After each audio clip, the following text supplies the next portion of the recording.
الحمد لله وكفى وسلام على عباده الذين اصطفى أما بعد قال النبي صلى الله عليه وسلم خيركم من قرأ القرآن وأقرأ أو كما قال عليه الصلاة والسلام۔ محترم حضرات اساتذہ کرام اور پیارے بچوں، اس وقت میں نے آپ کے سامنے حضرت نبی کریم صلی اللہ علیہ وسلم کا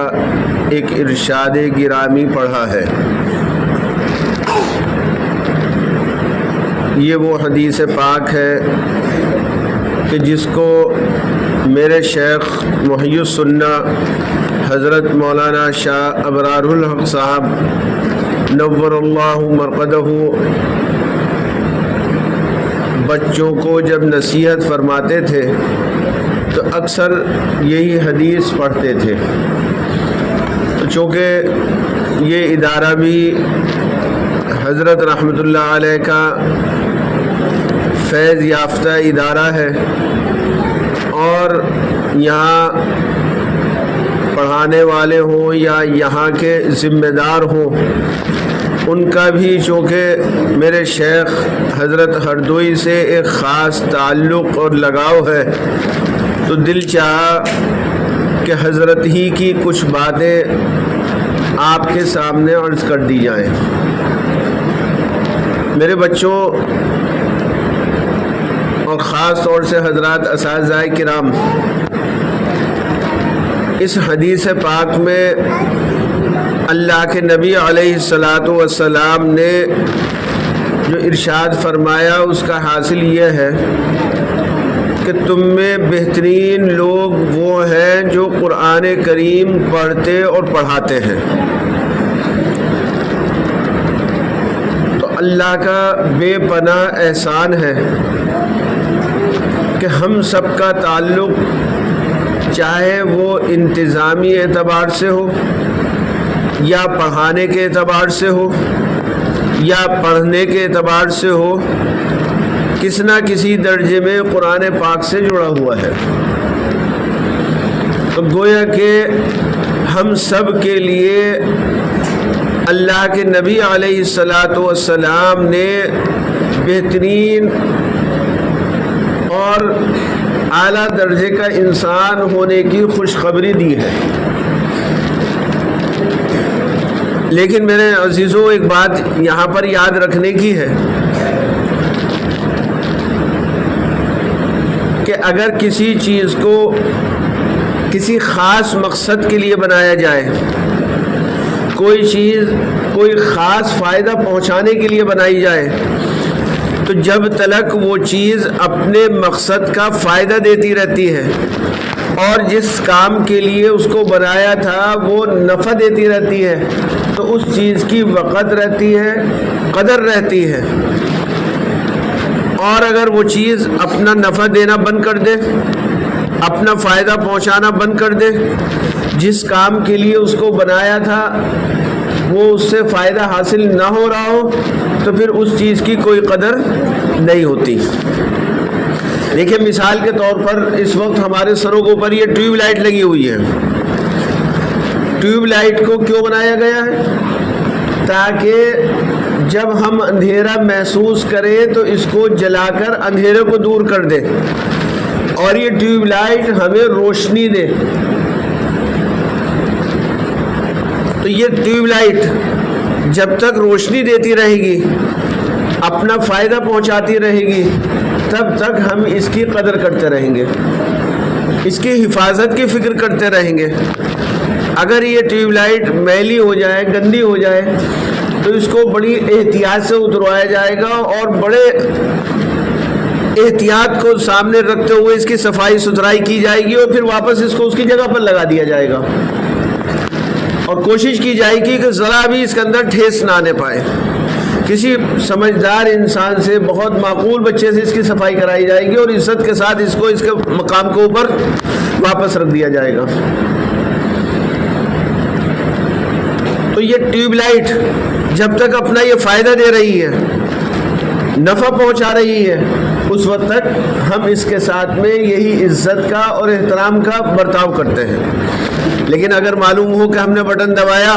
اور یہ ٹیوب لائٹ جل نہیں رہی ہے، روشنی نہیں دے رہی ہے، اندھیرا ہمیں محسوس ہو رہا تھا، اس اندھیرے کو اس ٹیوب لائٹ نے دور نہیں کیا، الیکٹریشین کو بلا کر کے معلوم کیا، معلوم ہوا کہ صاحب یہ تو خراب ہو گئی ہے، بیکار ہو گئی ہے اور اب فائدہ نہیں دے گی، تو بتاؤ بچوں کیا اس ٹیوب لائٹ کے ساتھ اب ہم اسی طرح کی عزت کا اور احترام کا معاملہ کریں گے؟ نہیں، بلکہ اس ٹیوب لائٹ کو اتارا جائے گا اور اتارنے کے بعد ڈسٹ بین میں ڈلوا دیں گے، کوئی اس کی وقت نہیں رہے گی۔ ابھی تک یہ ہمارے سروں کے اوپر تھی، عزت کی چیز تھی، لیکن جہاں اس نے نفع دینا بند کیا، ہم نے اٹھا کر کے اس کو ڈسٹ بین میں ڈلوا دیا، کوڑے دان میں ڈلوا دیا، اور اگر پلاسٹک کی ہے تو اٹھا کر کے زیادہ سے زیادہ اس کو کباڑی کا سپرد کر دیا، کباڑ لے آنے والا اس کو لے کر کے چلا جائے گا، یہ اس کی اوقات ہے۔ ایسے ہی میرے دوستوں اور میرے بھائیوں اور اساتذہ کرام، طلبہ عزیز، اللہ تعالیٰ نے جب ہم کو قرآن کریم کی خدمت کے لیے قبول کیا ہے، قرآن کی نعمت سے ہمیں نوازا ہے، تو ہم بہترین لوگوں میں سے ہیں، اور یہ خطاب، یہ درجہ اور مقام ہمیں حاصل رہے گا۔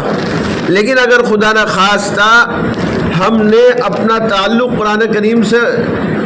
توڑ لیا، قرآن کریم سے علیحدہ ہم ہو گئے،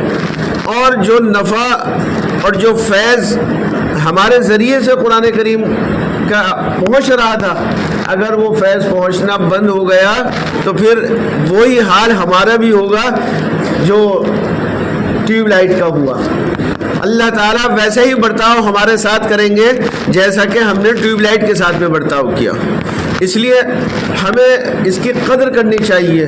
اور کوشش یہ کرنی چاہیے کہ جتنا ہو سکے، جس قدر بھی ہو سکے اور جس انداز میں بھی ہو سکے، ہم قرآن کریم کی خدمت کرتے رہیں، پڑھانے کے اعتبار سے ہو،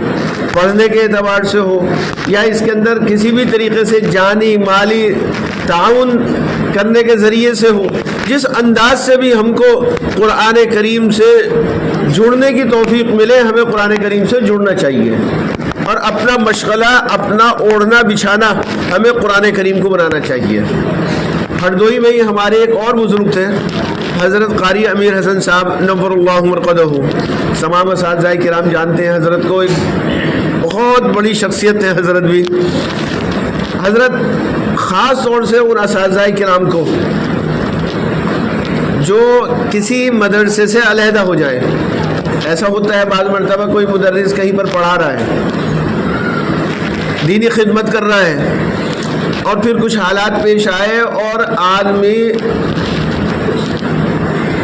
اپنی دینی خدمت سے علیحدہ ہو کر کسی کاروبار کے اندر لگ گیا،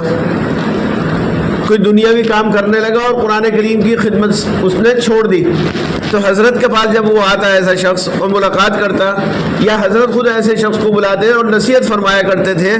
کہ بھائی دیکھو، قرآن کریم کی خدمت کو چھوڑ کر دنیاوی کام کرنا، اس کی مثال ایسی ہے کہ جیسے کوئی ہیرے جواہرات کا بیچنے والا ریت بجری بیچنے لگے، اینٹ پتھر بیچنے لگے، تو جو اینٹ پتھر بیچنے والے کی مثال ہے ہیرے جواہرات کے بیچنے والے کے مقابلے میں، ویسے ہی قرآن کریم کی خدمت چھوڑ کر کے دنیاوی کام کرنے والوں کی مثال ہے۔ تو حضرت جو بتانا چاہتے تھے وہ یہ تھا کہ ہم جو قرآن کریم کی خدمت کر رہے ہیں، یہ خدمت ایسی ہے جیسا کہ ہم ہیرے جواہرات کا کوئی کاروبار کر رہے ہوں، موتیوں کا کوئی کاروبار کر رہے ہو، بہت اعلیٰ درجے کا کاروبار ہو۔ لیکن اگر ہم نے خدا نخواستہ اس کو چھوڑ کر دنیاوی کاموں کو کرنا شروع کر دیا تو بس یہی ہے کہ ہم ریت بجری کا کام کرنے کے لیے بیٹھ گئے۔ تو اس لیے جہاں تک ہمیں ہو سکے میرے عزیزوں، قرآن کریم کی خدمت کرنی چاہیے، اور اس کو اپنے لیے بہت بڑی نعمت سمجھنا چاہیے اللہ تعالیٰ کی، کہ اللہ تعالیٰ نے ہم کو قرآن کریم کی خدمت کے اندر لگا رکھا ہے۔ اور اب میرے موجودہ شیخ حضرت شاہ حکیم کلیم اللہ صاحب دامت برکاتہم جب علماء کرام کو حفاظ کرام کو کچھ نصیحت فرماتے ہیں تو بار بار حضرت ایک بات یہ فرماتے ہیں کہ دیکھو جب تم پڑھانے کے لیے جاؤ، دینی خدمت کرنے کے لیے جاؤ تو دعا کر کے جاؤ باقاعدہ، اور درود شریف پڑھتے ہوئے جاؤ کہ اللہ تعالیٰ یہ بہت بڑا کام ہے جو میں کرنے کے لیے جا رہا ہوں، اور یہ آپ کا میرے اوپر بہت بڑا احسان ہے کہ آپ مجھ سے یہ دینی کام لے رہے ہیں۔ تو یہ دعا کر کے اور درود شریف پڑھتے ہوئے آدمی کو پڑھانے کے لیے جانا چاہیے، اور مدرسے میں پہنچ کر پوری ایمانداری کے ساتھ اور محنت کے ساتھ مستعدی کے ساتھ خوب شوق اور ذوق کے ساتھ میں دینی خدمت کے اندر مشغول ہونا چاہیے۔ اور جب چھٹی ہو جائے تو حضرت فرماتے ہیں بار بار کہ بھائی جب آؤ تو استغفار کرتے ہوئے آؤ کہ اللہ جس کام کے لیے آپ نے مجھے چنا تھا، جو کام میرے سپرد آپ نے کیا تھا، اس کا جو حق تھا وہ تو مجھ سے ادا نہیں ہو سکا، میرے مولا جتنا مجھ سے ہو سکا میں نے اس کی خدمت کی، لیکن خاطر خواہ میں اس کی جو محنت کرنی چاہیے تھی وہ میں نہیں کر سکا، اس میں جو مجھ سے کوتاہی اور کمی ہوئی ہے آپ اپنے فضل اور اپنی رحمت سے اس کوتاہی کو معاف فرما دیجئے، اور آئندہ انشاءاللہ جتنا مجھ سے ہو سکے گا میں بہت یکسوئی کے ساتھ محنت کے ساتھ اس خدمت کو انجام دوں گا۔ تو جاتے وقت بھی دعا کا اہتمام، آتے وقت بھی دعا کا اہتمام۔ جب ہم اس طریقے سے دین کی خدمت کریں گے تو انشاءاللہ ہمارے کام کے اندر انوارات پیدا ہوں گے، برکت پیدا ہوگی، اور اللہ تعالیٰ کی خاص رحمت ہمارے اوپر متوجہ ہوگی۔ تو پڑھانے والے ہوں چاہے یا پڑھنے والے ہوں، سب کو چاہیے کہ خوب یکسوئی کے ساتھ اور بہت توجہ کے ساتھ اور خالص اللہ تعالیٰ کو راضی اور خوش کرنے کے لیے اس دینی خدمت کو انجام دیں۔ اللہ پاک ہمیں ان باتوں کے اوپر عمل کرنے کی توفیق عطا فرمائے۔ وآخر دعوانا الحمدللہ رب العالمین۔